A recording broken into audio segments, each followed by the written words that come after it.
There is a man standing at the edge of a vast canyon, dark and infinite, carved by forces older than naming. The air is still. The void before him swallows light. He opens his mouth and releases a single word into the abyss, a shout raw and desperate, carrying the full weight of his longing. Then he waits. The silence stretches. Seconds become minutes, and then, faint at first, the sound returns to him, distorted, hollow, changed by the journey through stone and emptiness. This is not an echo of what he is now. It is the ghost of what he was when he first opened his mouth. And if he does not understand this, if he believes the returning sound is a commentary on his present self, he will shout again in response to the ghost, creating another layer of confusion, another cycle of waiting. You are that man, and the canyon is time itself. Let us speak plainly, for the third library does not traffic in comfort. You have been told a lie dressed in velvet, that the universe is withholding your desire to teach you patience, to test your worthiness, to ensure you have learned the lesson. This is a convenient fiction designed to keep you passive. The universe is not your teacher. It is not a conscious entity deliberating over your moral readiness. It is a mechanism, ancient, precise, and utterly indifferent to your suffering. When you emit a frequency of lack, of desperation, of unworthiness, the universe does not judge this frequency as bad and decide to delay your blessing. It simply records the signal and begins the process of reflection. The delay you experience is not punishment. It is physics. It is the time it takes for your old signal to travel through the etheric canyon and return to you as manifested circumstance. The concept you call divine timing has been corrupted. True divine timing is not the universe making you wait. It is the understanding that causation operates on a delay mechanism, and that every present moment is the materialized echo of a past state of consciousness.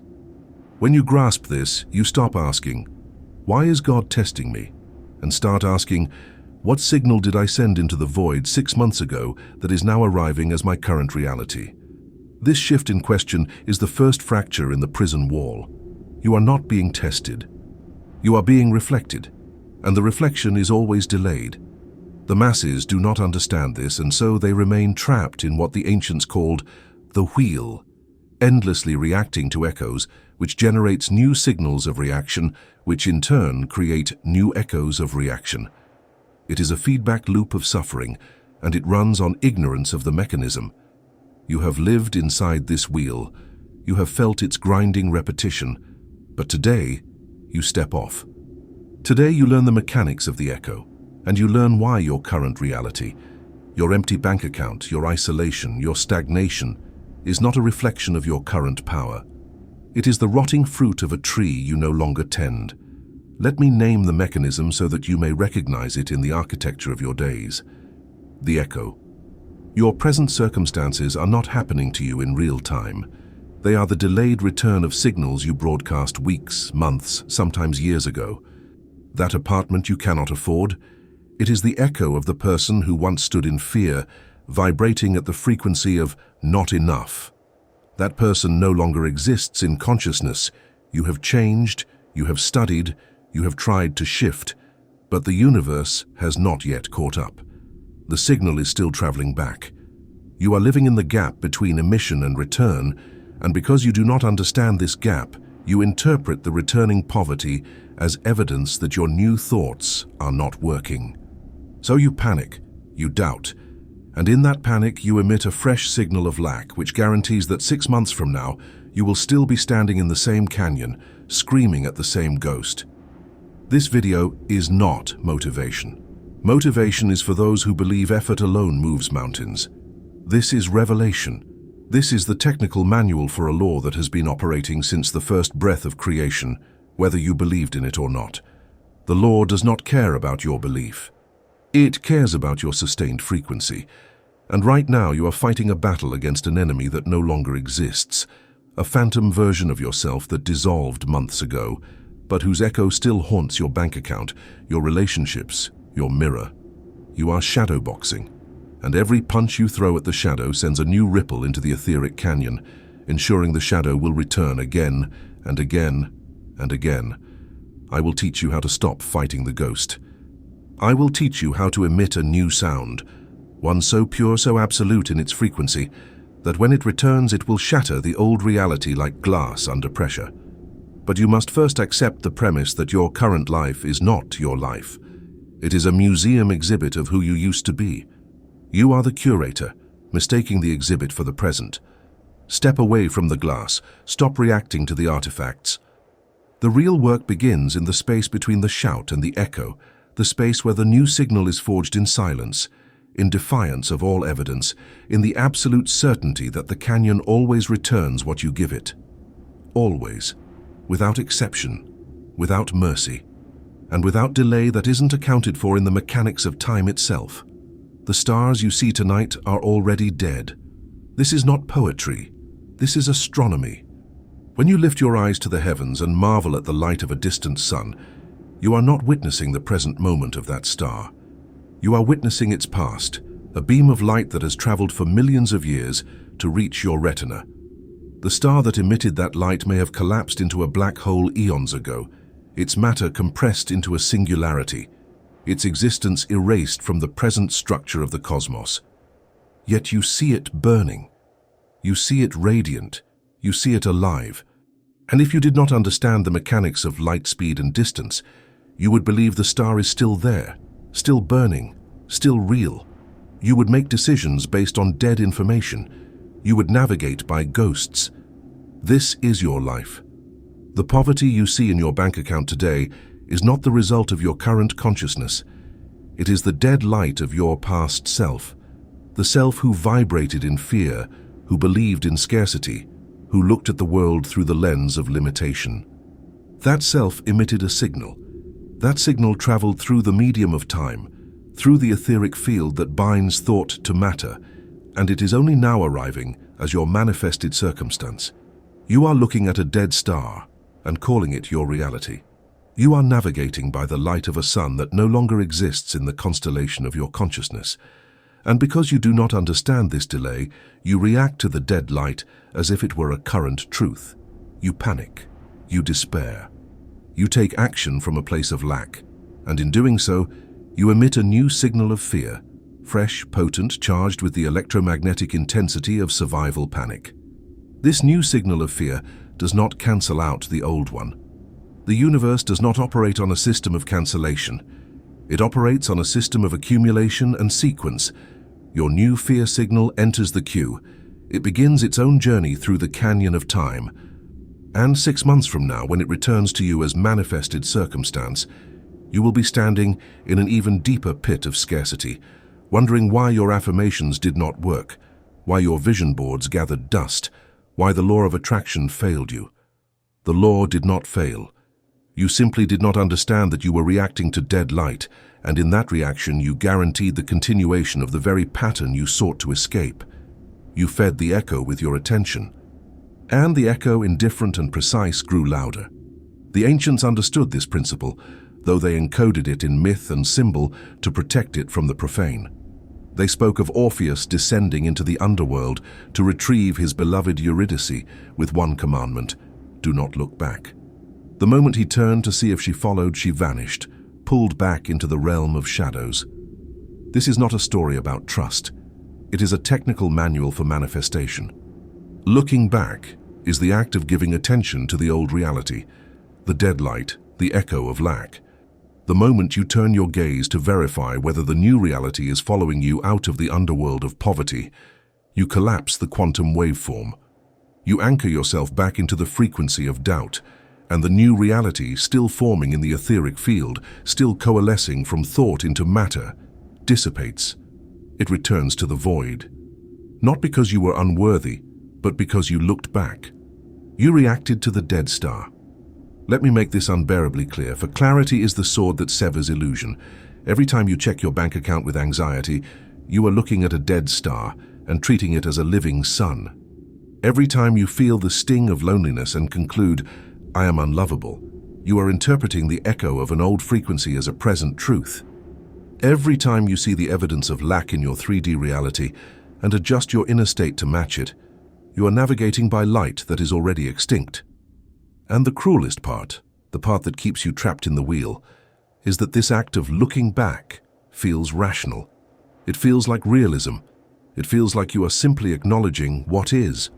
But what is not what is. What is what was. And the moment you understand this distinction, the chains begin to dissolve. The dead star does not know it is dead. It continues to radiate light across the vacuum of space, a ghost whispering to those who still believe in its existence. Your old self, the self of poverty, of fear, of limitation, does not know it is dead either. You have already killed it in consciousness. You have already shifted your inner frequency, studied the laws, spoken the affirmations, visualized the wealth. But the corpse of that old self is still broadcasting its signal through time, and that signal is what you call your current reality. Do not mourn the corpse. Do not try to revive it with your attention. Do not negotiate with it, explain yourself to it, or seek its approval. It is dead. Let the dead bury the dead.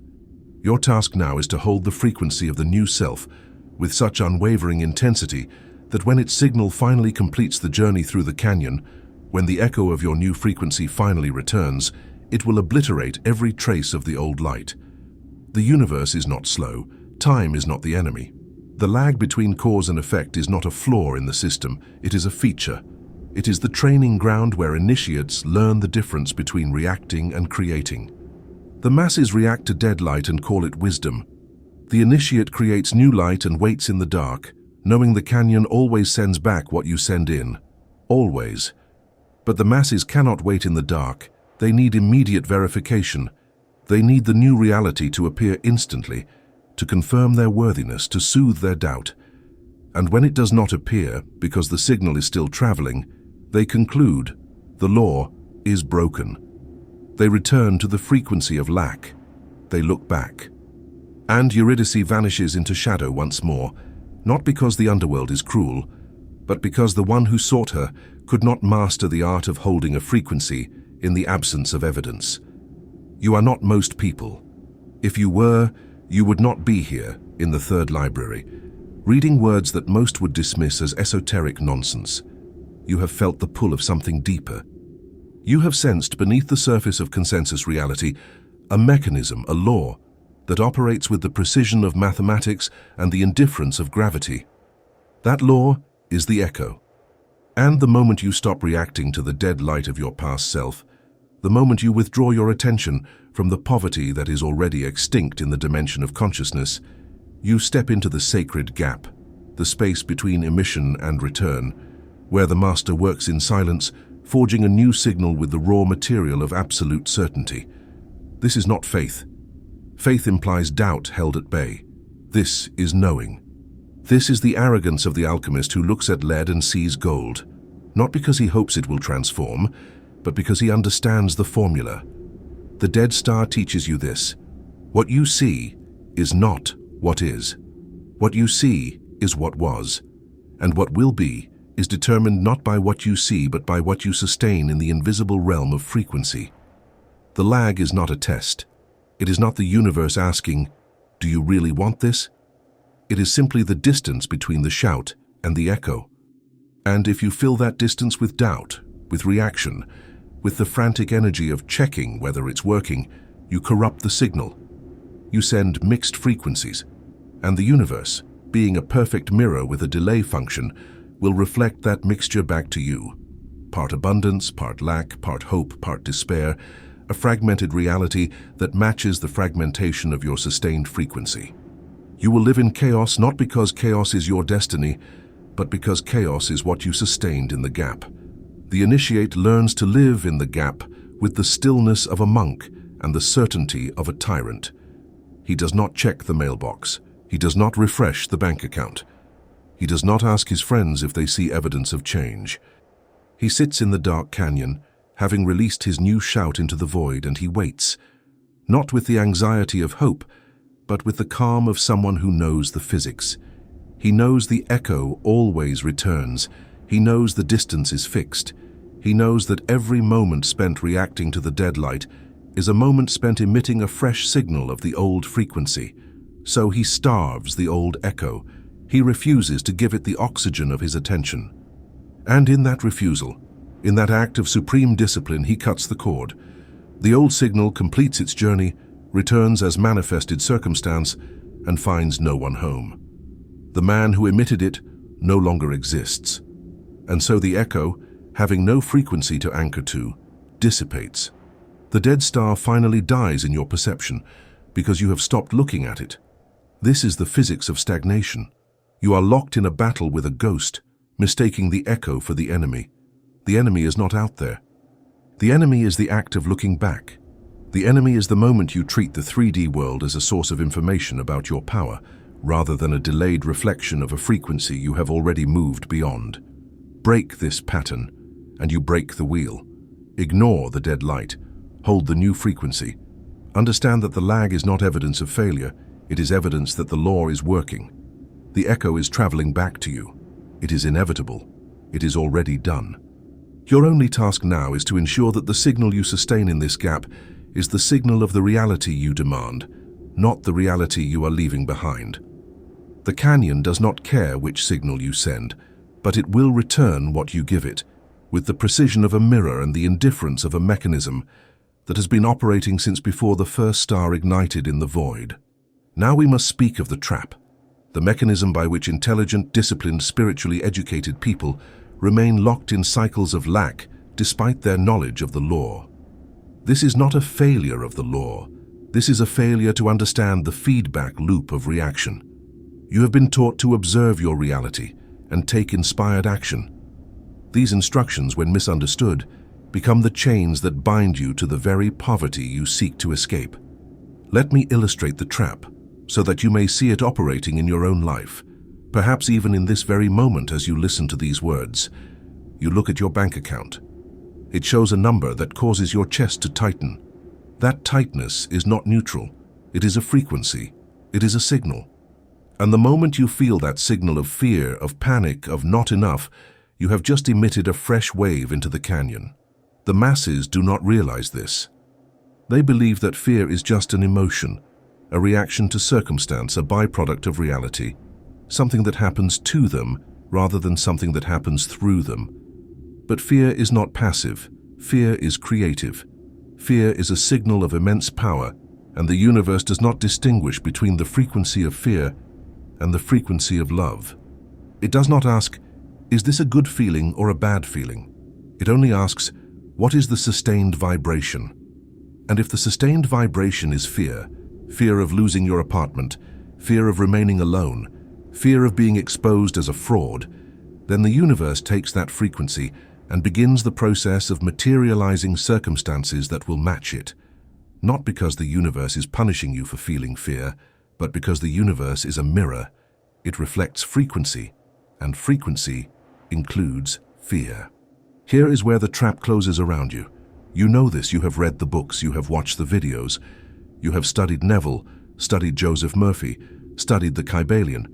You know that your thoughts create reality.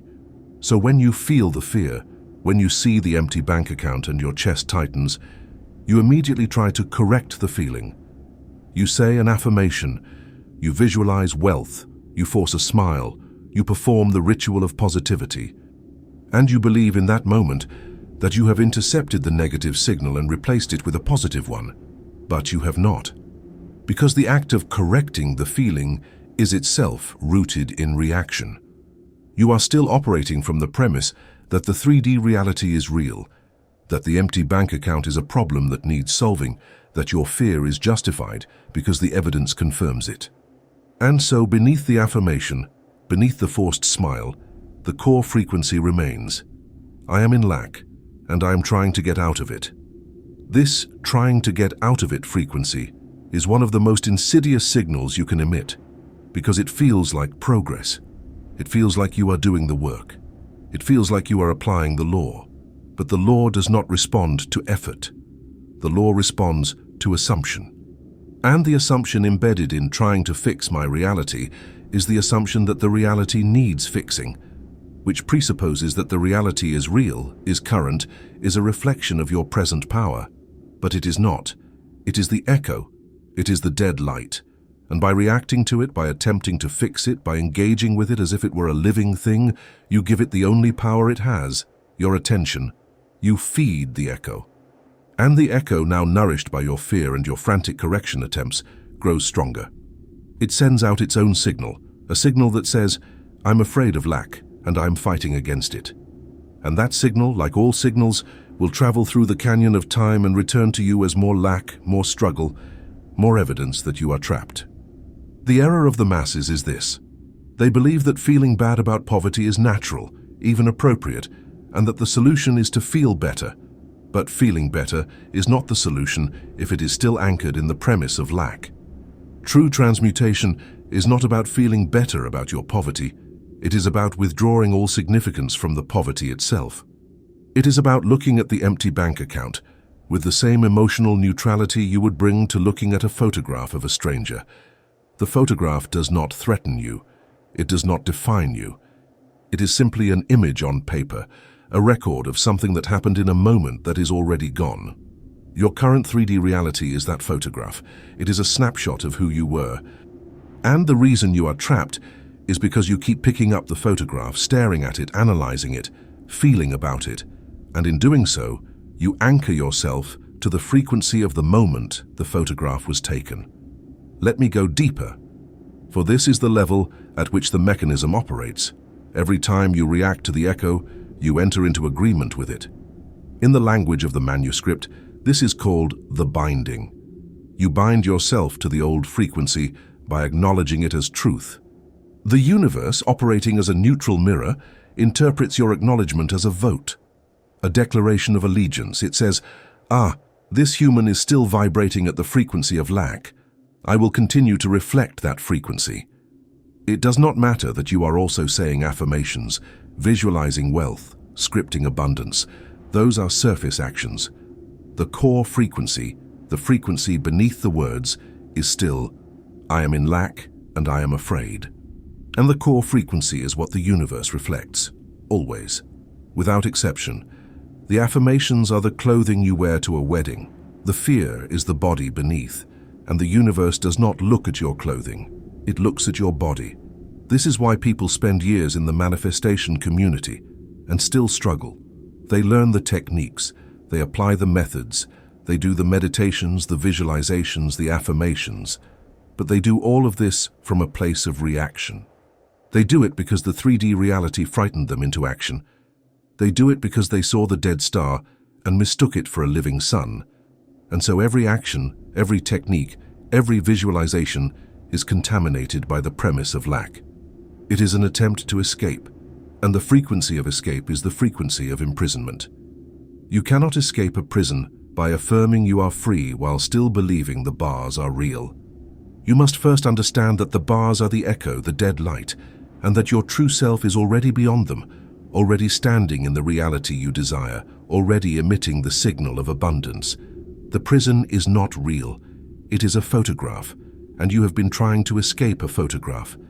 The feedback loop operates like this.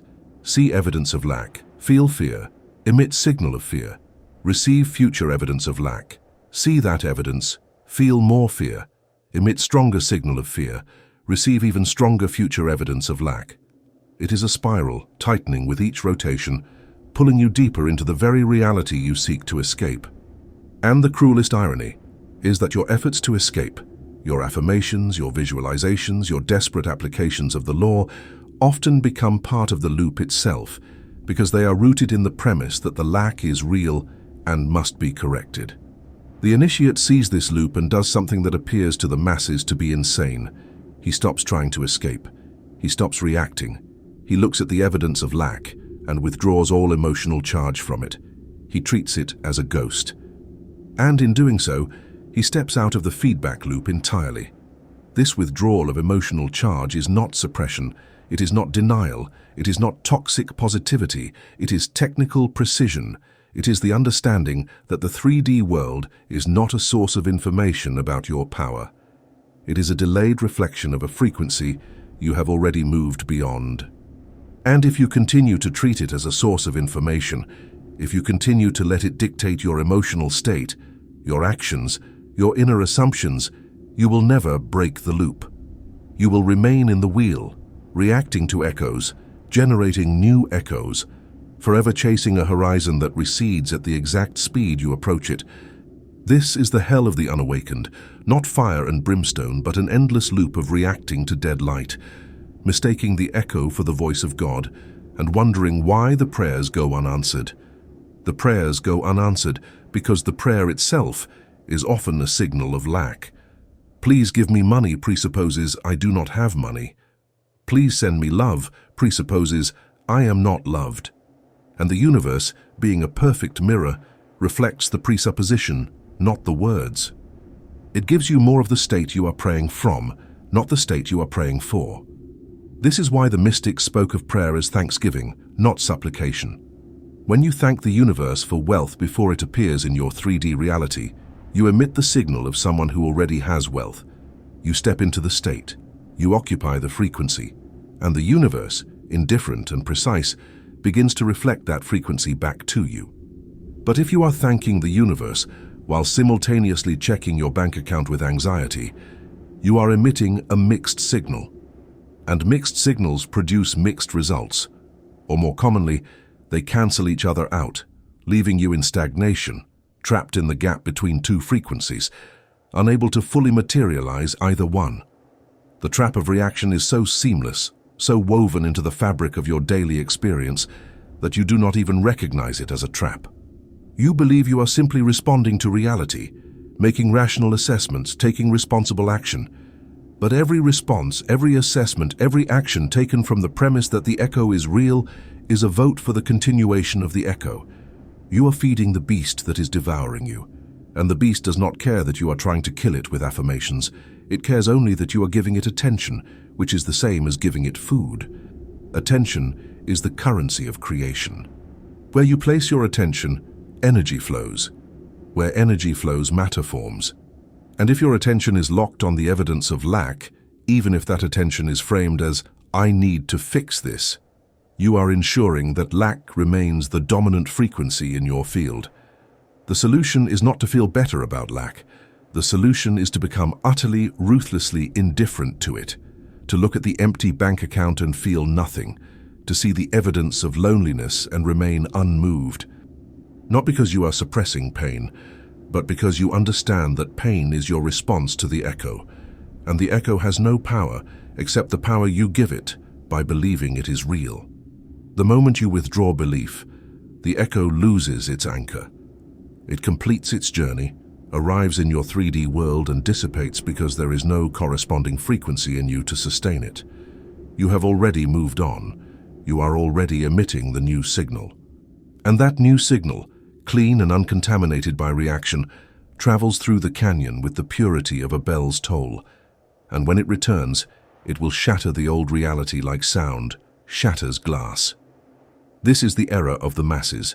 They believe the echo is the enemy and they fight it. But the echo is not the enemy. The echo is just the echo. It is a neutral phenomenon, a law operating with perfect precision. The enemy is the belief that the echo is real, is current, is a statement about who you are now. That belief is the chain. Break the belief and the chain dissolves. Stop reacting to the dead light. Stop feeding the echo with your fear, your doubt, your need to fix the 3D reality. Let it be. Let it exist as a ghost, powerless and irrelevant, while you occupy the frequency of the life you demand. Hold that frequency in the face of all contradictory evidence. Sustain it in the dark canyon, in the gap between the shout and the return. And when the new echo finally arrives, when the reflection of your new frequency manifests as money in your account, love in your life, power in your presence, you will understand that it was never about waiting for the universe to change. It was always about sustaining a frequency long enough for the echo to catch up. There was a man who understood time as a dimension one could edit. His name has been spoken in certain circles with reverence, in others with suspicion, and in most not at all. Neville Goddard taught a technique he called revision, and the masses, those who encountered his work and tried to apply it, believed it was a method for fixing past traumas, for rewriting painful memories, for applying a spiritual band-aid to old wounds. They treated it as therapy, as a way to feel better about what happened to them in childhood, in past relationships, in moments of humiliation they could not forget. And while revision can certainly serve that function, to reduce it to mere emotional healing is to miss the staggering implication of what Neville was actually revealing. That the past is not fixed, that memory is not a recording, and that the act of revision is not metaphor. It is time hacking, the deliberate alteration of the causal thread that binds your present to an obsolete origin point. Let me make this uncomfortably clear, for clarity is the only solvent that dissolves confusion. When Neville told you to revise the past, he was not asking you to engage in a pleasant visualization exercise to soothe your feelings. He was instructing you to cut the etheric cord that connects your current reality to the old signal. Every experience you have ever had, every moment of rejection, every financial collapse, every instance of betrayal, emitted a signal into the field. That signal did not dissolve when the moment ended. It continued to exist as a frequency, a causal thread, anchored in your memory and sustained by your repeated visitation of that memory. Every time you recall the trauma, you reactivate the signal. Every time you tell the story of how you were hurt, how you were broke, how you were abandoned, you re-enter the frequency of that moment and emit it anew. And the universe, faithful as always, reflects that frequency back to you as a continuation of the pattern. Revision is the act of going back to the source, the moment the signal was emitted, and altering it in imagination. Not as fantasy, not as wishful thinking, but as a deliberate act of retuning the past frequency so that it no longer generates the current echo. When you revise a memory of failure into a memory of success, you are not lying to yourself. You are collapsing the quantum waveform of that event, selecting a different outcome from the infinite field of potential outcomes that existed in that moment, and anchoring that new outcome as the remembered truth. And because the universe does not distinguish between what happened in physical history and what happened in the imagination, because both are simply sustained frequencies, the act of revision rewrites the causal thread. The old echo, which was traveling toward you as continued failure, suddenly has no origin point to anchor to. The signal is disrupted, the frequency changes, and the future that was being generated by the past is intercepted, redirected, transmuted. This is not magic. This is physics. Quantum mechanics has already demonstrated that observation affects outcome, that the act of measurement collapses the waveform into a single reality from a field of probabilities. Your memory is an act of observation. Every time you remember the past, you are measuring it, collapsing it, reaffirming it as the definitive version of what happened. And if the definitive version you keep affirming is one of pain, of lack, of victimization, then you are continuously emitting the frequency of that pain into the field. The past is not behind you. The past is still active, still broadcasting, still generating the echo you call your present. And as long as you keep observing the past in its traumatic form, you keep the signal alive. Revision is the act of changing your observation.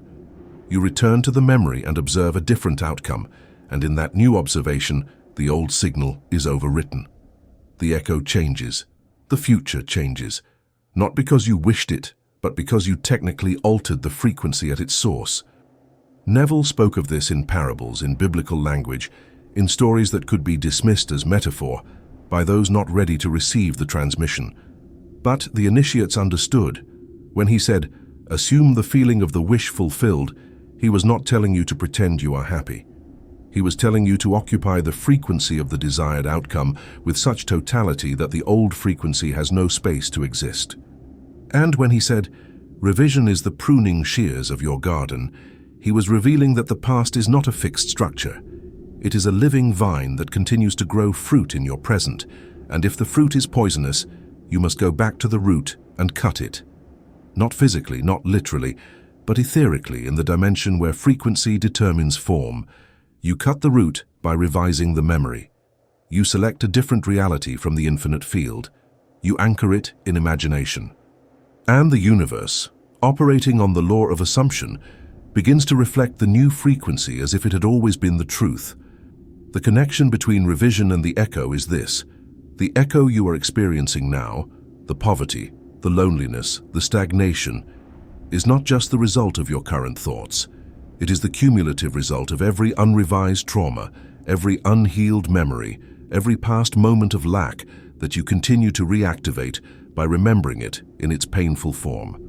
You are standing in the canyon, and the sound returning to you is not just the shout you made yesterday. It is the shout you made 10 years ago, 20 years ago, in childhood, in past relationships, in every moment where you accepted lack as your identity.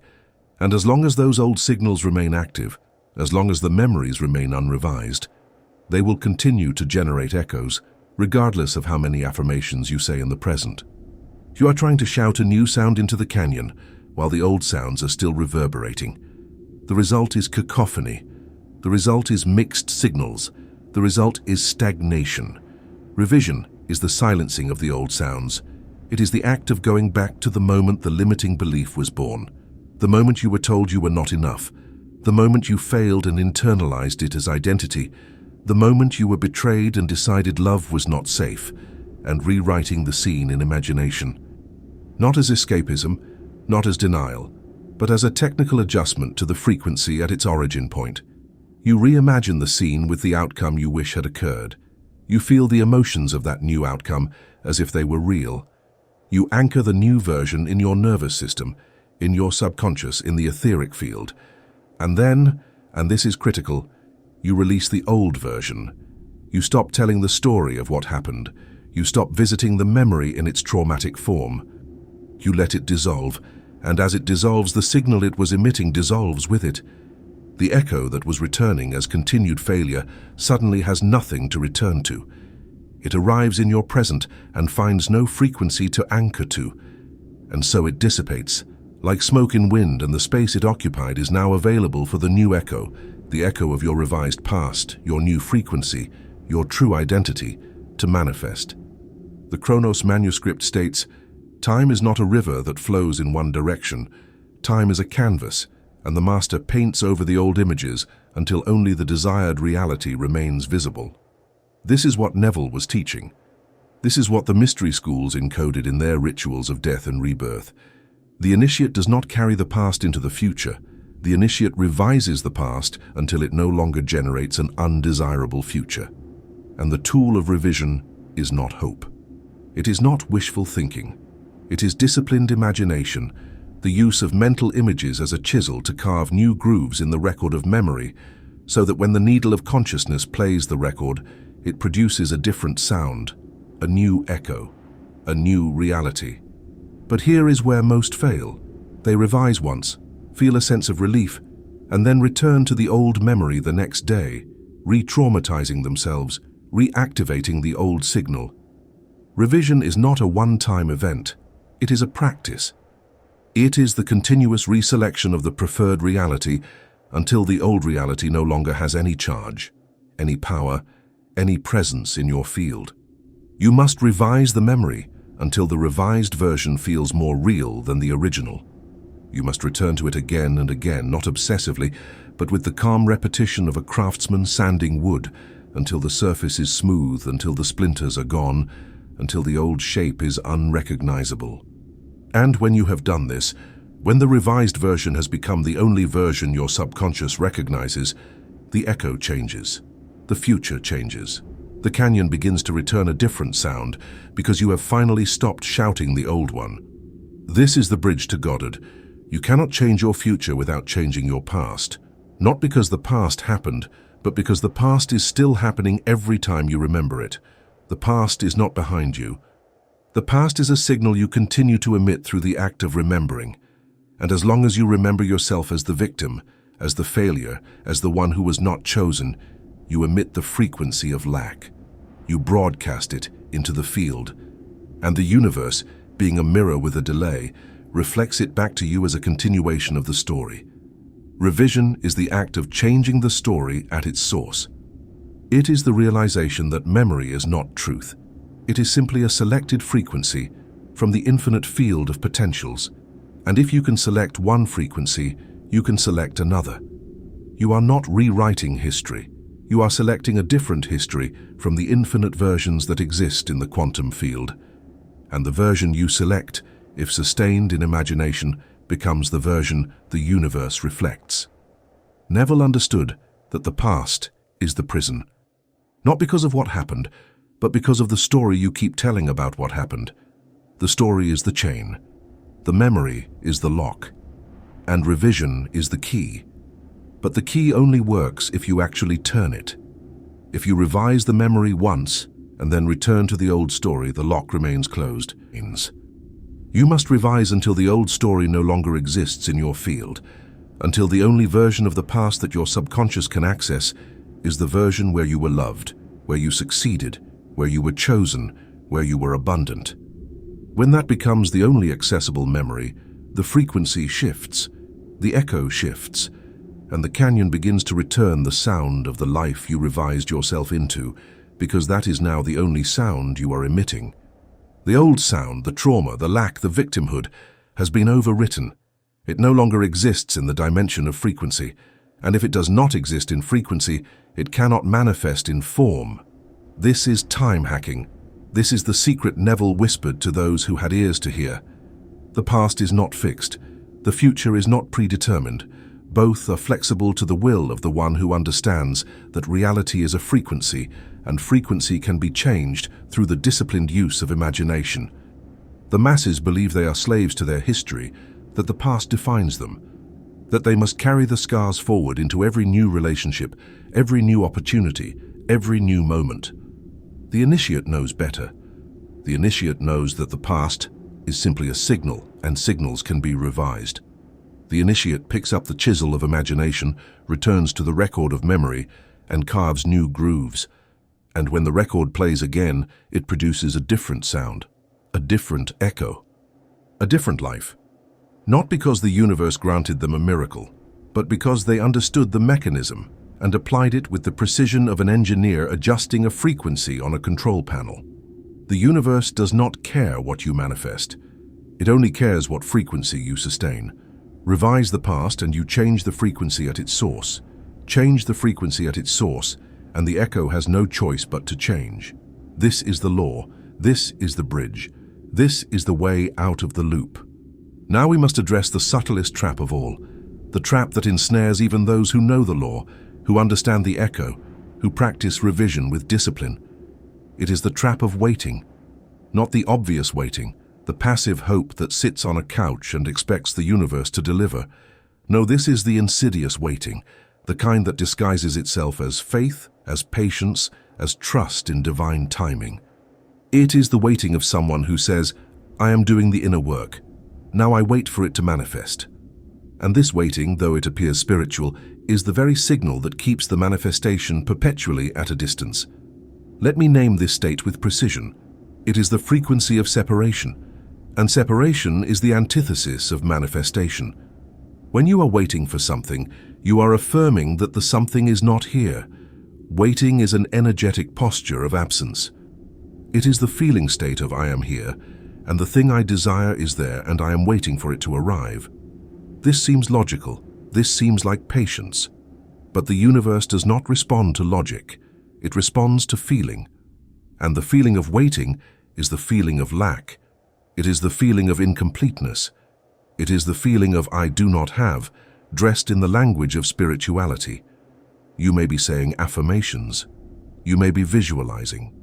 You may be scripting and revising and doing all the techniques, but if beneath those techniques is the core feeling of "I am waiting for this to show up," then the core frequency you are emitting is "It is not here yet." And the universe, being a mirror, reflects that frequency back to you as correct. It is not here yet. Keep waiting. The masters did not wait. They occupied. There is a profound difference between these two states, and the difference is the chasm between perpetual hoping and instantaneous manifestation. To wait is to be separate from the thing. To occupy is to be unified with it. When you occupy a state, you are not hoping it will arrive. You are living from the assumption that it has already arrived. You are standing in the reality where the thing is done, and you are feeling the feelings of that reality, not as a future event, but as a present fact. This is what Neville meant by "feeling is the secret." He did not mean feeling hopeful.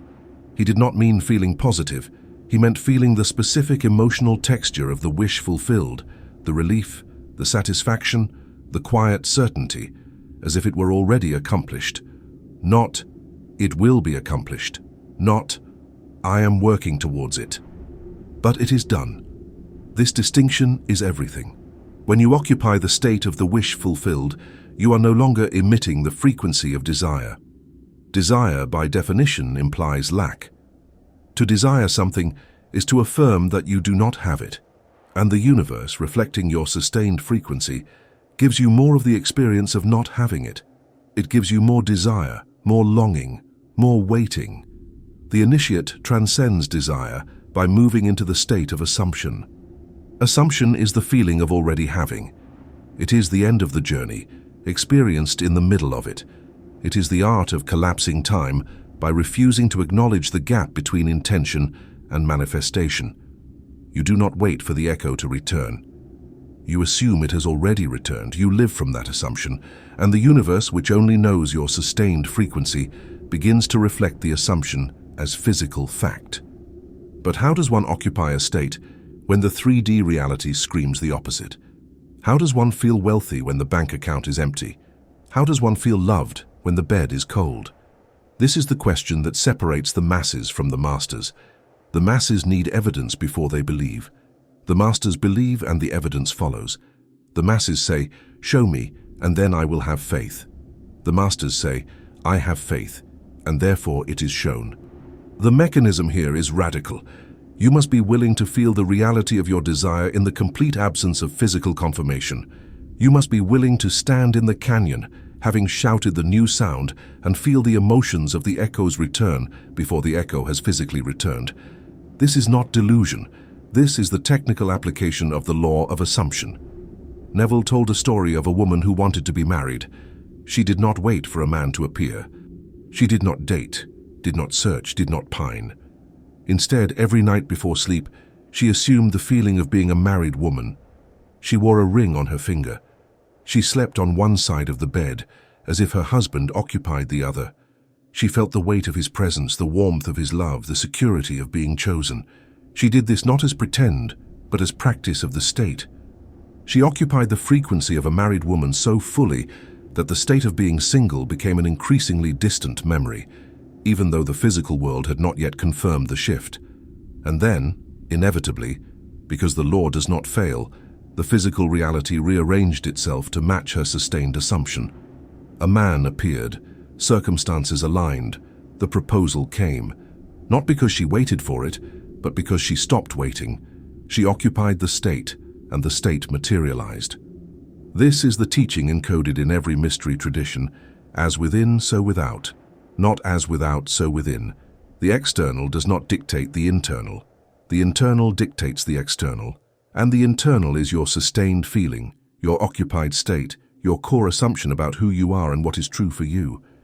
If your core assumption is, "I am waiting to be wealthy," you will wait forever. If your core assumption is, "I am wealthy," the universe has no choice but to reflect that assumption as physical wealth. The law is neutral. It does not care which assumption you hold. It only cares that you hold it with consistency. And the moment you waver, the moment you slip from "I am wealthy" to "I hope to be wealthy," you re-enter the frequency of lack, and the manifestation is delayed, not because the universe is punishing you, but because you just changed the signal. The trap of waiting is so pervasive because it feels responsible. It feels like you are honoring the process, respecting the timing, allowing the universe to do its work. But the universe is not doing work. The universe is reflecting, and if the frequency you are holding is, "I am allowing the universe to bring me my desire," you are still in separation. You are still affirming that the desire is separate from you, that it is out there, that it needs to travel to you. But nothing needs to travel. The manifestation is not coming from outside of you. It is emerging from within you.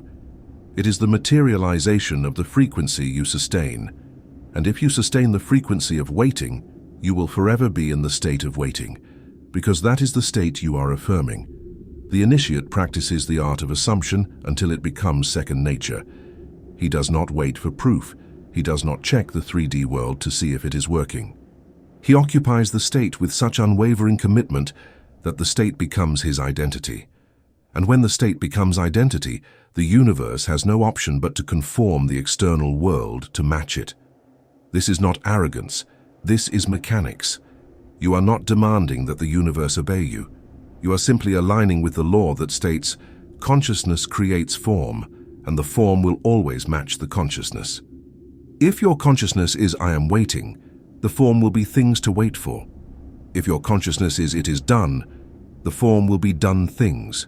The choice is yours, but the law is immutable. The Chronos Manuscript contains a passage often misunderstood. The master does not await the harvest. The master is the harvest. This is not poetic language. This is literal instruction. You are not separate from the thing you desire.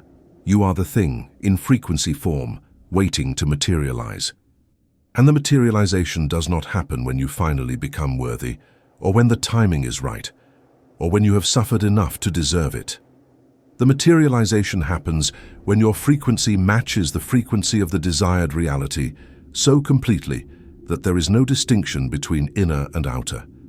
When the inner state is I am loved, and that state is sustained without wavering, without checking, without needing confirmation, then love must appear in the outer world. Not as a reward, not as a gift, but as a reflection, as an echo of the sustained frequency. So the question is not, how long do I have to wait? The question is, am I still waiting or have I occupied? If you are still in the posture of waiting, if you are still feeling the gap between where you are and where you want to be, you are emitting the frequency of lack, and the universe will continue to reflect that lack. But if you have collapsed the gap in consciousness, if you have moved into the state of the wish fulfilled, and you live there regardless of what the 3D world shows you, then the external must shift. It is law. It is not optional. The universe cannot reflect a state you do not occupy, and it cannot deny a state you do occupy. So occupy. Not tomorrow, not when you feel ready. Now, in this moment. Assume the feeling of the wish fulfilled as if it were already fact. Let the empty bank account exist as the ghost it is. Let the cold bed exist as the echo of who you were, and occupy the frequency of wealth, of love, of power, so fully that the old reality has no space to exist in your consciousness. When it has no space in your consciousness, it will have no space in your world. And the new reality, the one you have been occupying in secret in the gap in the dimension of feeling, will finally emerge into the light, not because you waited for it, but because you became it. There is a state beyond effort, beyond hope, beyond the anxious doing that most mistake for manifestation work. It is a state the ancients called the void, a place of absolute stillness where the old reality loses its grip and the new reality has not yet formed. This is not emptiness in the sense of lack. This is emptiness in the sense of space, the clearing of the field so that new seeds may be planted without competition from the weeds of the past. And the first step into this state is what I call active indifference, the deliberate, disciplined withdrawal of all emotional charge from your current 3D circumstances. This is not numbness. This is not apathy. This is the surgical detachment of your attention from the echo, so that the echo may finally dissolve. Active indifference is the practice of looking at your reality, your empty bank account, your silent phone, your stagnant situation, and feeling nothing. Not the forced nothing of suppression where you push the pain down and pretend it does not exist, but the genuine nothing of recognition. This is not real. This is the echo. This is the dead light of a star that has already collapsed. And I will not give it my energy. The masses cannot do this. They are addicted to reaction. They need to feel something about their circumstances because feeling something gives them the illusion of control. If they are angry, at least they are engaged. If they are anxious, at least they are aware. But engagement with the echo is not control, it is surrender. Every moment of emotional reaction to the 3D world is a moment of affirming its reality, its power, its permanence. And the universe, always listening, interprets that affirmation as, this is what you want more of. To practice active indifference, you must first understand the mechanism. Your 3D reality has no power except the power you give it through your attention. It is not happening to you, it is happening for you as a reflection of a past frequency.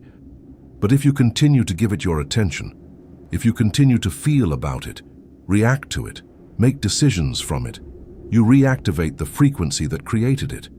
You enter into a feedback loop where the old reality sustains itself, not because it is real, but because you keep treating it as real. The way out of the loop is not to fight the reality. The way out is to ignore it so completely that it starves. Like a fire without oxygen, it flickers and dies. This is difficult. Your biology is designed to respond to threat. When you see the empty bank account, your nervous system activates, your cortisol spikes, your breath shortens, your mind begins to generate survival narratives. What if I lose my home? What if I cannot eat? What if I am exposed as a failure? These narratives feel like rational responses to a real threat, but they are not rational. They are the echo speaking through you, using your body as a loudspeaker to amplify its own signal. And every time you believe the narrative, every time you feel the fear, you give the echo more power. You feed it, you sustain it, and it grows louder. The practice of active indifference requires you to interrupt this process. When the fear arises, you do not suppress it, you acknowledge it. There is the echo, there is the old signal trying to re-establish itself, and then you choose not to engage. You let the fear exist in your body without acting on it, without building a story around it, without collapsing into the identity of someone who is broke. You sit with the sensation, and you breathe, and you remind yourself of the law. This is the dead light. This is not my current reality. My current reality is still forming in the etheric field, and it has nothing to do with what I see in front of me. And gradually, as you practice this, day after day, moment after moment, the charge diminishes. The fear loses its urgency. The 3D reality stops having the power to dictate your emotional state. This is the first level of mastery, emotional sovereignty. You are no longer a puppet of circumstance. You are the one who decides what has meaning and what does not. And when you decide that the empty bank account has no meaning, when you truly, deeply decide this, not as a coping mechanism but as a recognition of the law, the empty bank account stops being able to generate fear in you. It becomes irrelevant. It becomes a photograph of a stranger. And the moment it becomes irrelevant in your consciousness, its days in your physical reality are numbered, because the universe only sustains in form what you sustain in feeling. When you stop sustaining the feeling of lack by refusing to react to the evidence of lack, the universe has no instruction to continue manifesting lack. The signal is cut. The echo fades, and the space it occupied is now available for the new frequency to take root. But you must understand, this is not a one-time decision. This is a discipline. The old reality will try to reassert itself. It will present new evidence, new crises, new reasons for you to panic and re-engage. This is the testing phase, not a test from the universe, but a natural consequence of the lag. The old echo is still completing its journey. It will arrive in your 3D world even after you have changed your frequency, because the signal was already sent. And when it arrives, it will feel urgent. It will feel like proof that your new frequency is not working. But it is not proof. It is just the final pulse of the old signal, the last gasp of a reality you have already moved beyond in consciousness. And your only task is to let it arrive, acknowledge it without reaction, and continue to occupy the new state. This is where most fail. They practice active indifference for a week, maybe 2. They start to feel the shift. They begin to experience moments of genuine detachment from the 3D world. And then a bill arrives. A rejection lands, a fresh piece of evidence appears, and they collapse. They react, they panic, they re-enter the frequency of lack. And in that moment of collapse, they emit a new signal that says, I was wrong, the old reality is real, I am still trapped. And the universe, faithful as always, takes that signal and begins to manifest more circumstances that match it. The cycle begins again. Not because the law failed, but because the initiate failed to hold the frequency long enough for the old echo to fully dissolve. The void state is the place where you hold the frequency in the absence of all evidence. It is the place where you refuse to be moved by what you see, by what you feel in your body. by what the world tells you is true. You stand in the void, the space between the old reality and the new, and you do not fill that space with doubt or fear or checking or hoping. You fill it with silence, with stillness, with the calm certainty that the law is operating, that the new echo is forming, and that your only job is to remain in the frequency of the wish fulfilled, regardless of what arrives in your 3D world. This is the art of non-reaction. This is the discipline of the master. And it is not passive. It is the most active thing you will ever do, because it requires constant vigilance, constant return to the state, constant refusal to be seduced back into the old frequency by the appearance of evidence.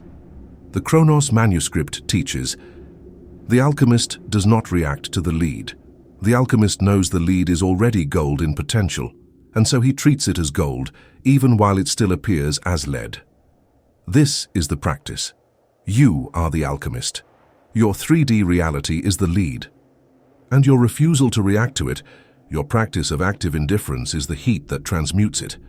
Not through force, not through wishful thinking, but through the steady, unwavering holding of a frequency that does not match the appearance.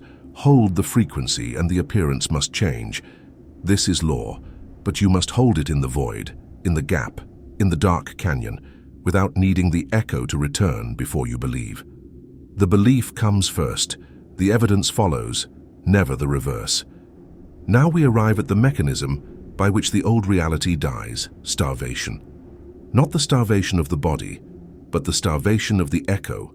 Every reality, every manifested circumstance, every condition you experience in your 3D world is sustained by one thing and one thing only: your attention. Attention is not neutral. Attention is energy. And energy, when directed toward a thing, gives that thing life. When you look at your poverty and feel fear, you are feeding the poverty. When you look at your loneliness and feel despair, you are feeding the loneliness. The emotion is the food, the attention is the delivery system, and the universe, operating as a neutral field, takes the energy you are feeding into a circumstance and uses that energy to perpetuate the circumstance. It is a loop, and the only way to break the loop is to stop feeding it.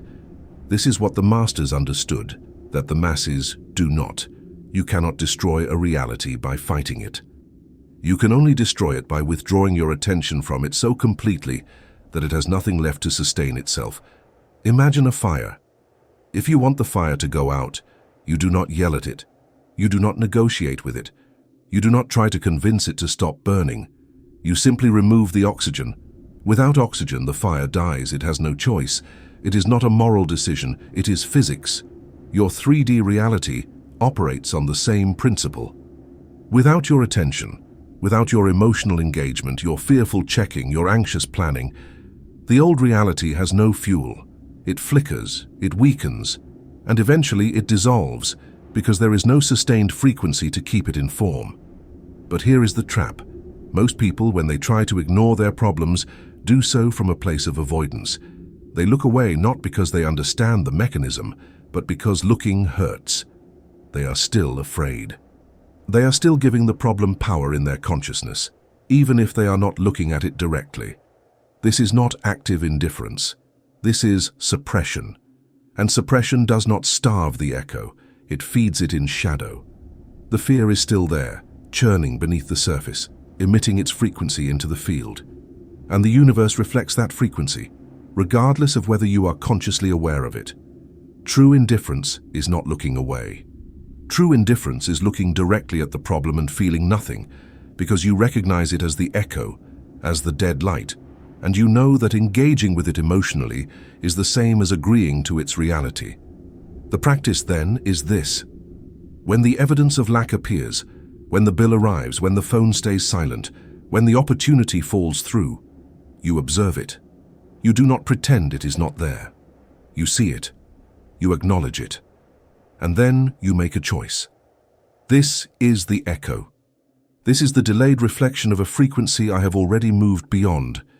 It has no power over me, because I do not give it power. I do not feel fear about it. I do not feel anger about it. I do not make decisions from it. I simply let it exist as a neutral fact in a dimension that is already obsolete. And then you return your attention to the state of the wish fulfilled. You return to the feeling of already having what you desire. You feed that frequency. You give it your emotional energy. And the old reality, now starved of your attention, begins to fade. This is the metaphor of the beast. The old reality is a creature that feeds on your fear. As long as you are afraid of it, it grows stronger.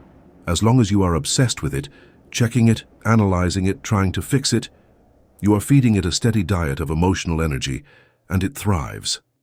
But the moment you stop feeding it, the moment you withdraw all emotional charge and simply let it exist without engagement, the beast begins to starve. It does not die immediately. It will thrash. It will roar. It will present more evidence, more crises, more reasons for you to panic and re-engage. This is its survival mechanism. But if you hold firm, if you continue to practice active indifference, continue to refuse the bait, the beast grows weaker with each passing day. And eventually it collapses. Not because you fought it, but because you stopped giving it the only thing it needed to survive, your belief in its reality. The masses do not understand this. They believe that ignoring their problems is irresponsible, that they must deal with their circumstances, that action is required. And action is required, but not the kind of action they think. The action required is not external, it is internal. It is the action of holding a frequency in the face of contradictory evidence. It is the action of starving the old reality by refusing to feed it with your attention and emotion.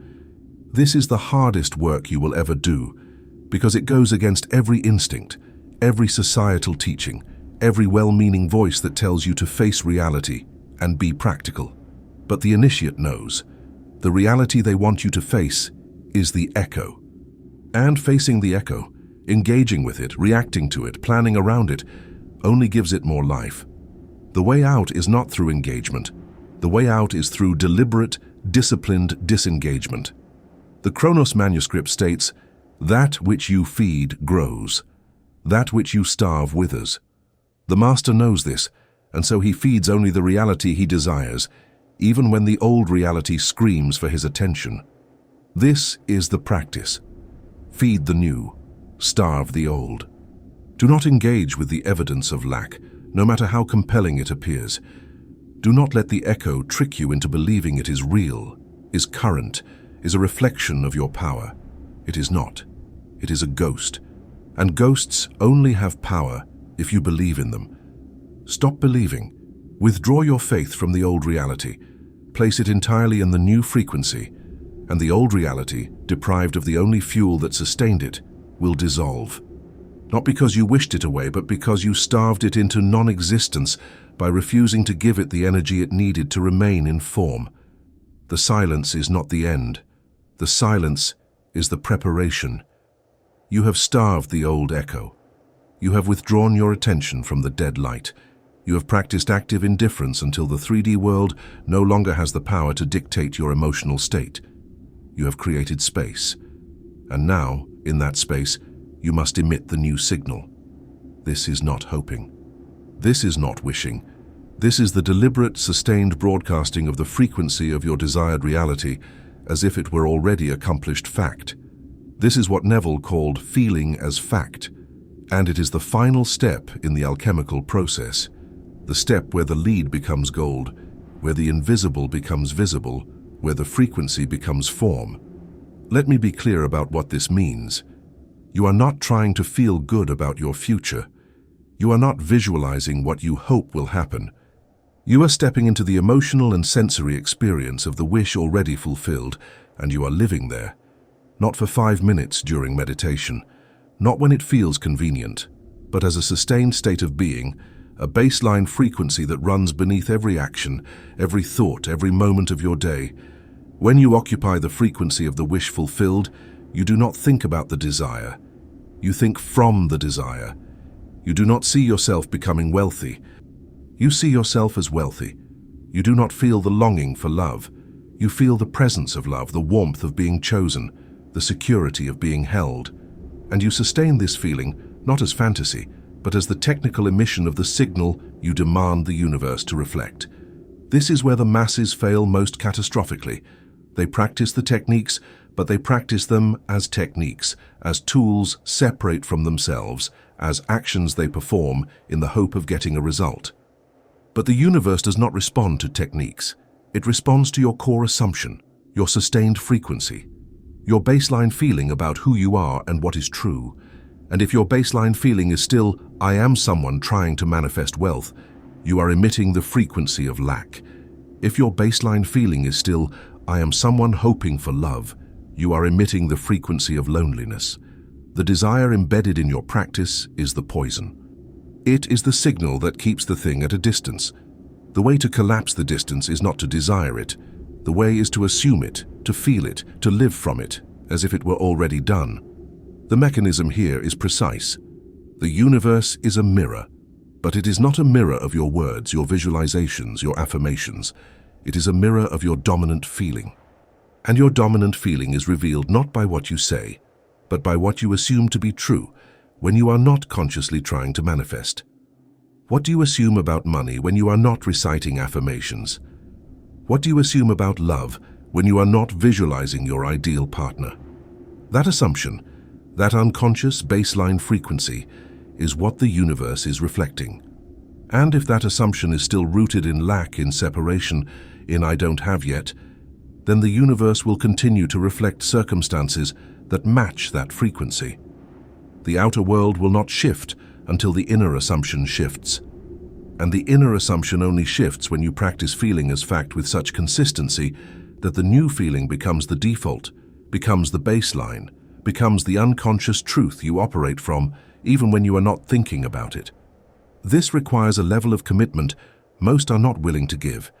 It requires you to live in two worlds simultaneously, the world of the echo, which still shows evidence of lack, and the world of the wish fulfilled, which exists only in your imagination and your feeling.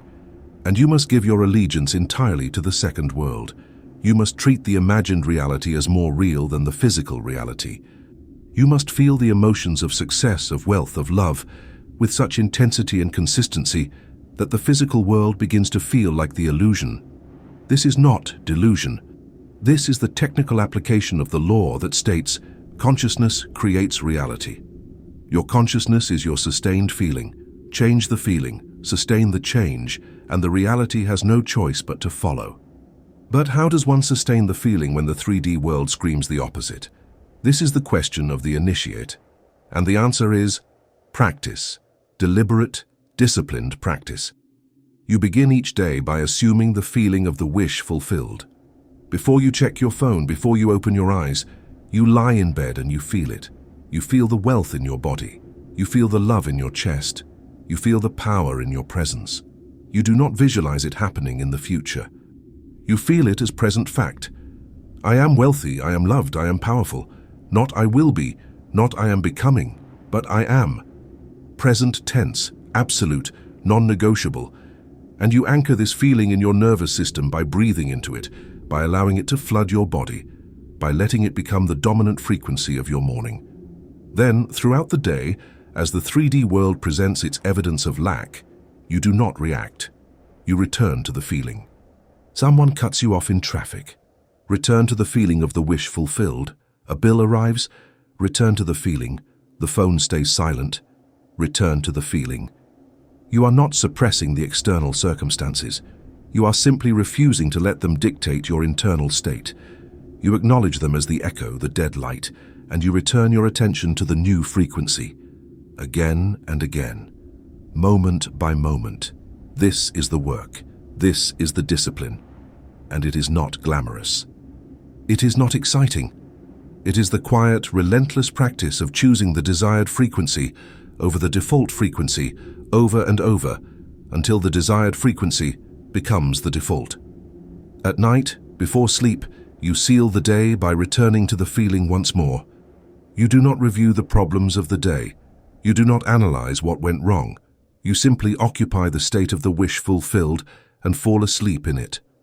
Sleep is the portal to the subconscious, and the subconscious is the mechanism by which the universe materializes your sustained frequency. If you fall asleep in the state of lack, the subconscious will work to perpetuate lack. If you fall asleep in the state of fulfillment, The subconscious will work to materialize fulfillment. Neville called this sleeping in the state.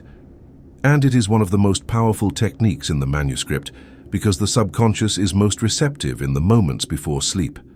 Whatever frequency you anchor there becomes the instruction the universe works with while you are unconscious. This is how the new signal is emitted, not once, not occasionally, but continuously. It is a lifestyle. It is a way of being. You do not do manifestation. You are the manifestation. You embody the frequency so fully that the universe has no option but to reflect it. And the reflection will come. Not because you earned it, not because you were good enough, not because the timing was right, but because the law is immutable. Consciousness creates reality. You shifted consciousness. Reality must shift to match. It is not personal. It is physics. But you must sustain the shift long enough for the echo to catch up. And that is the test.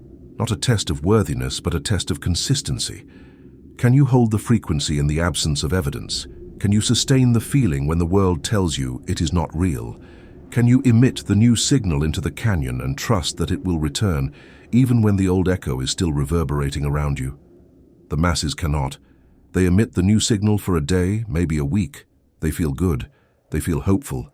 And then they check the 3D world, see no change, and collapse. They return to the old frequency. They emit a new signal of lack, and the cycle continues. But the initiate is different. The initiate understands that the gap between emission and return is where the transformation happens. It is where the old self dies and the new self is born. And so the initiate does not collapse in the gap. The initiate occupies it, lives in it, breathes in it, and holds the new frequency with such unwavering certainty that the universe has no choice but to conform. This is the art of feeling as fact. This is the emission of the new signal, and it is the only way the new echo will ever materialize in your world. The Chronos Manuscript states, "The Master does not ask the universe for permission. The Master informs the universe of what is, and the universe obeys." This is not arrogance, this is the recognition of the law. You are not begging for your manifestation. You are informing the field of your new frequency. And the field, being a mirror, will reflect it, but only if you sustain it, only if you live from it, only if you treat it as the only truth, regardless of what the dead light shows you. Emit the new signal, hold it in the gap, and the echo will return. It always does, it is law, but there is a valley. Between the moment you emit the new signal and the moment the new echo returns, there is a gap, a space where nothing seems to be happening, where the 3D world remains unchanged, where the evidence still screams lack. This is what the ancients called the Valley of Death. It is not literal death. It is the death of the old identity, the dissolution of the old frequency, the space where the initiate walks alone, without confirmation, without evidence, without the comfort of seeing their new reality reflected back to them. And it is in this valley that most quit. They cannot tolerate the lag. They cannot hold the frequency in the absence of proof. And so they return to the old signal, the old frequency, the old identity. And the new echo, which was forming in the etheric field, dissipates. The manifestation is aborted, not because the law failed, but because the initiate collapsed before the law could complete its work. You must understand, the lag is not a flaw. The lag is a feature. It is the necessary distance between cause and effect, the space required for the etheric frequency to densify into physical form. When you emit a signal into the canyon, it does not return immediately.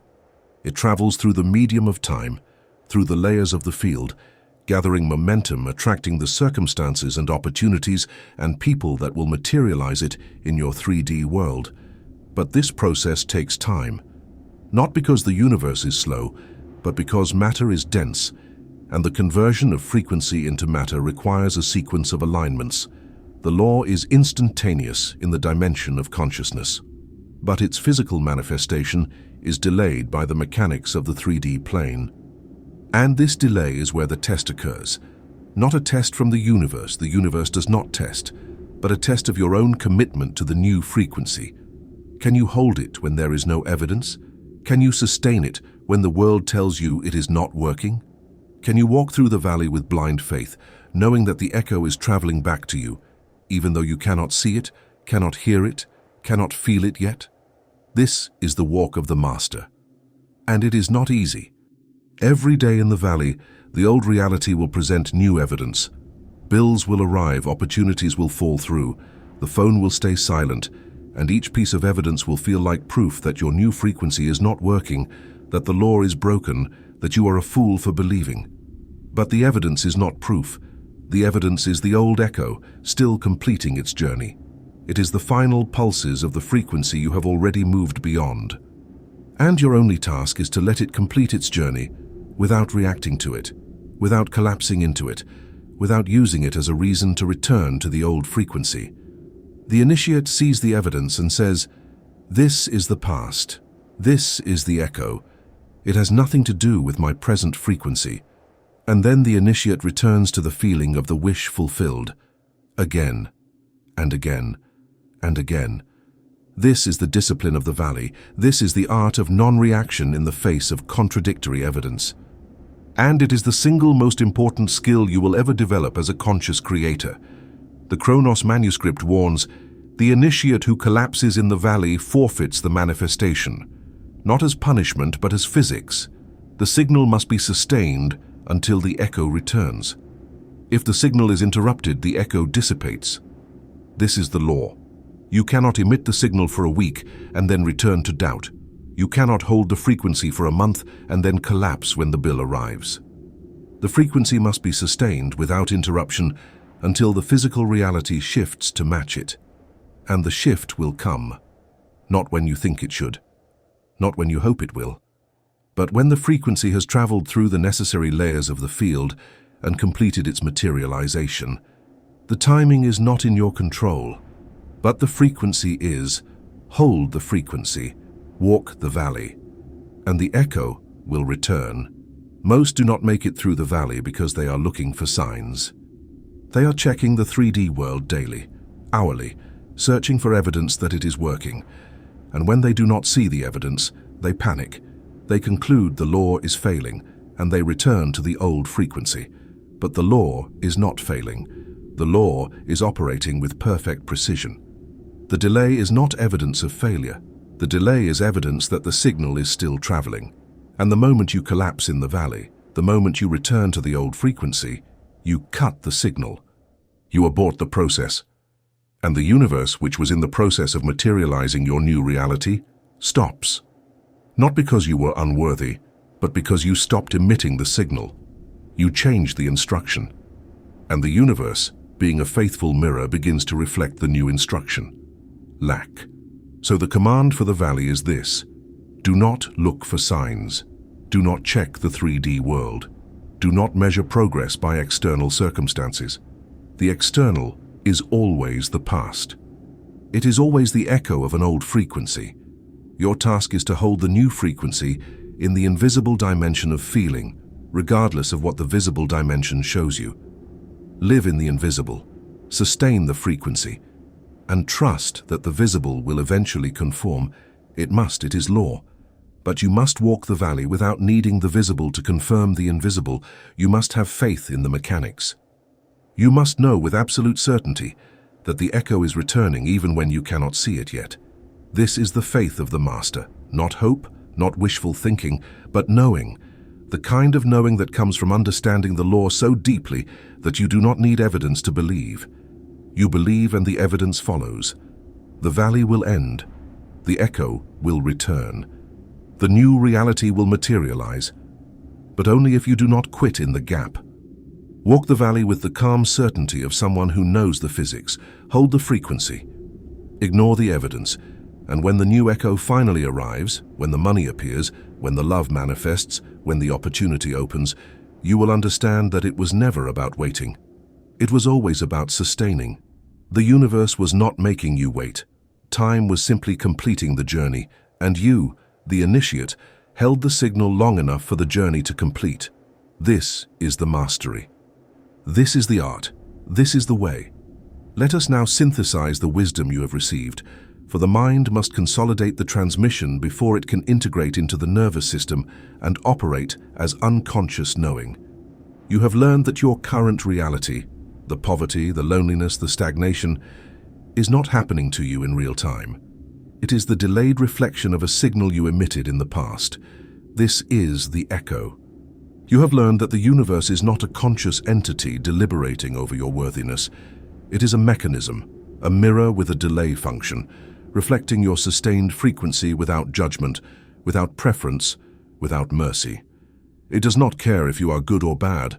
It only cares what signal you sustain, and it reflects that signal as manifested circumstance, always, without exception. You have learned that reacting to the echo is the trap that keeps you locked in cycles of lack. Every time you see the evidence of poverty and feel fear, you emit a new signal of fear, which guarantees that poverty will continue to be reflected in your future. You are not reacting to your present reality. You are reacting to a ghost, the dead light of a star that has already collapsed, and by reacting to it, you give it new life. You feed it with your attention, your emotion, your belief, and it grows stronger, not because it is real, but because you treat it as real. The solution is not to fight the echo. The solution is to starve it, by withdrawing all emotional charge, practicing active indifference, and refusing to let the 3D world dictate your internal state. You have learned the technique of revision, the art of returning to the past in imagination and altering the memory, thereby cutting the causal thread that connects your present to an obsolete origin point. You have learned that the past is not fixed, that memory is not truth but simply a sustained frequency. And by revising the memory, you change the frequency at its source, which changes the echo, which changes the future. This is not fantasy. This is time hacking. This is the technical application of the law that states consciousness creates reality, and consciousness includes memory. Change the memory, and you change the reality that memory was generating. You have learned the difference between waiting and occupying. Waiting is the frequency of separation, the feeling of I am here and the thing is there. Occupying is the frequency of unity, the feeling of I already am what I desire. And the universe only materializes what you occupy, not what you wait for. You have learned to emit the new signal by practicing feeling as fact, the art of living in the emotional and sensory experience of the wish fulfilled, not as a future hope, but as a present reality. You sustain this feeling, not for 5 minutes, but as a baseline frequency, a lifestyle, a way of being. And the universe, being a mirror, begins to reflect that sustained frequency as physical circumstances. And finally, you have learned about the valley of death, the gap between emission and return, where the old echo is still completing its journey and the new echo has not yet arrived. You have learned that this is not evidence of failure. This is simply the lag, the necessary distance between cause and effect.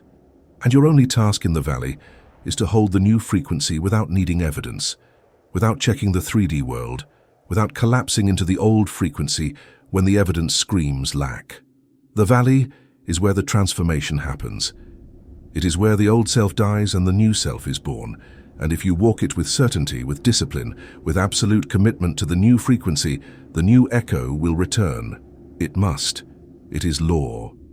And now let me speak to you as the keeper of the third library, not as a teacher to a student, but as one initiate to another. You are standing at the threshold of a profound shift. You have been given the technical manual for the mechanism that governs all manifestation. You now understand that your reality is not happening to you. It is happening from you.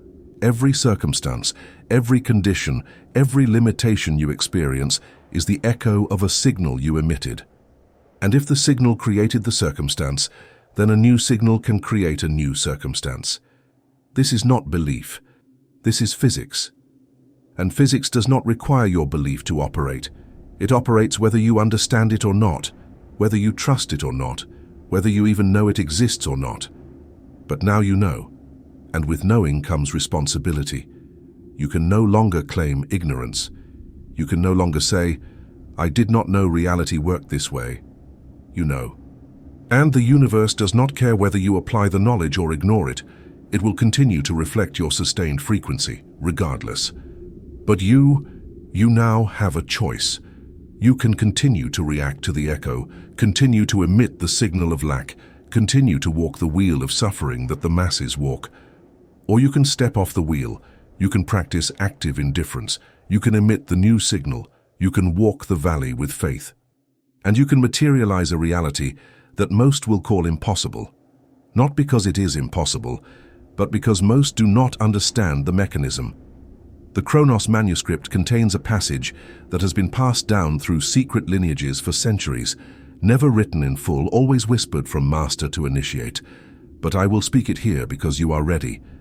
Time collapses when the feeling is absolute. The master does not wait for time to pass. The master compresses time by sustaining a frequency so pure, so unwavering, so absolute in its certainty, that the universe has no choice but to materialize it immediately. The lag is a function of doubt. Remove the doubt, and the lag collapses. The echo returns not in months but in moments. This is the final secret of the Chronos Manuscript. Time is flexible to the will of the master. What does this mean? It means the lag you experience is not fixed. It is proportional to the purity of your frequency. If you hold the new frequency with absolute certainty, if there is not a single moment of doubt, not a single glance back at the old reality, not a single waver in your emotional state, the universe can materialize the new reality in days, even hours.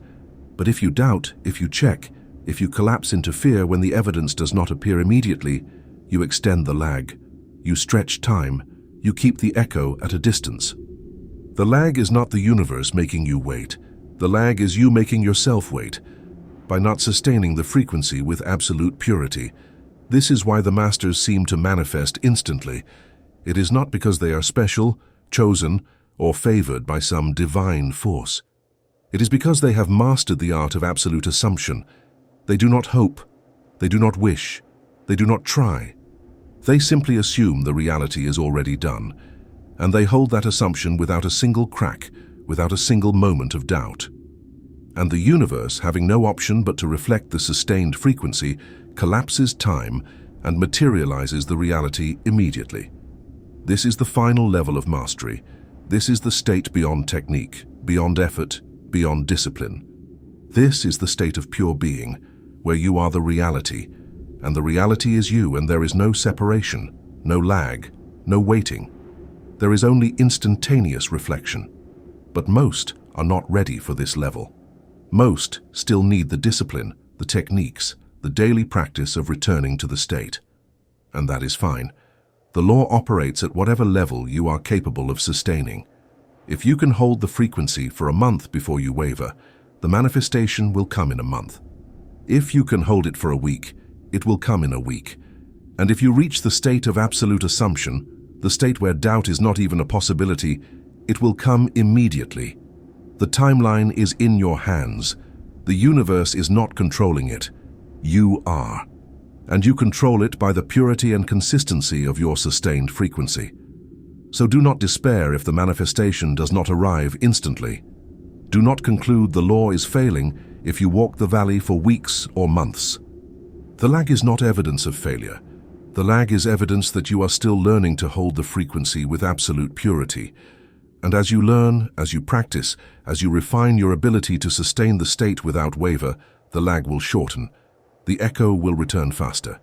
And eventually, if you master the art, you will reach the state where time itself collapses, where there is no gap between intention and manifestation, where you think it and it is. This is the promise of the Chronos Manuscript. This is the destiny of the initiate who does the work. But you must do the work. The knowledge alone is not enough. You must apply it. You must practice it. You must live it. Every day, every moment, in the face of all evidence, in the silence of the valley, in the doubt of the masses. You must hold the frequency, emit the new signal, starve the old echo, and walk the path of the master with the certainty that the law is operating even when you cannot see it yet. And if you do this, if you commit to this path with everything you have, the third library guarantees you this: your reality will shift. Not because you deserved it, not because you were chosen, but because you understood the mechanism and applied it with precision. The universe does not play favorites. It reflects frequency. Become the frequency and the universe will reflect it. This is the law, this is the way, this is the final word of the master. And now, the moment of command. You have received the transmission. You have been given the map. But the map is not the territory. The knowledge is not the experience. And the experience will not come unless you take the first step. So I speak to you now, not as information, but as invocation. I call upon you, initiate, to make a declaration to yourself, to the universe, to the etheric field that binds thought to matter. The declaration is this: I do not chase, I attract. These words are not affirmation, they are frequency. When you speak them, when you write them, when you anchor them in your consciousness, you are emitting a signal into the canyon. You are declaring to the universe, I am no longer operating from lack. I am no longer in the energy of pursuit. I am no longer waiting for my reality to change. I am the reality, I am the frequency, and I attract what matches me. This is not arrogance, this is alignment, this is the recognition of the law. And the universe, hearing this declaration, begins to rearrange circumstances to match it. But the declaration must be more than words. It must be embodied. You must feel it in your body when you say it. You must believe it in your bones.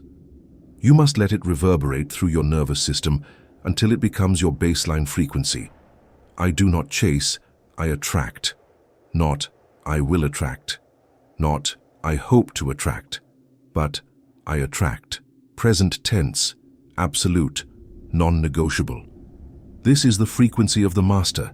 This is the signal that collapses time, that ends the waiting, that brings the echo rushing back to you with the force of an avalanche. And so I ask you now, as the final act of this transmission, to make the declaration. Speak it aloud if you're able. Write it in the comments below this video. Anchor it in the physical dimension by giving it form through language. I do not chase, I attract. Let this be your first new signal into the canyon. Let this be the moment you step off the wheel. Let this be the beginning of the new echo. The universe is listening, the field is responsive, and the law is waiting for your command. Do not hesitate. Do not overthink. Do not wait for the perfect moment. The perfect moment is now. The only moment that ever exists is now. And in this now you have the power to emit a new signal, to claim a new frequency, to declare a new reality. The old echo is fading. The valley is behind you. The new reality is forming. And all it requires is your commitment, your absolute unwavering commitment, to hold the frequency of I do not chase, I attract, until the universe has no choice but to reflect it. This is the command. This is the seal. This is the final instruction from the third library. You are not a victim of circumstance. You are not at the mercy of time. You are the creator of your reality, the emitter of the signal, the master of the echo. And the moment you fully embody this truth, the moment you declare it with absolute certainty, your reality will shift. Not because I said so, not because you hoped it would, but because the law demands it. The universe reflects frequency. You are the frequency. And the universe will reflect you. Now go. Emit the signal, walk the valley, hold the frequency, and when the new echo returns, when the money appears, when the love manifests, when the power floods your presence, you will remember this moment. You will remember the third library. You will remember the transmission. And you will know with absolute certainty that you were never waiting for the universe to change. You were always waiting for yourself to change. And now, you have. The old self is dead. The new self is born. And the echo has no choice but to reflect it. I do not chase, I attract.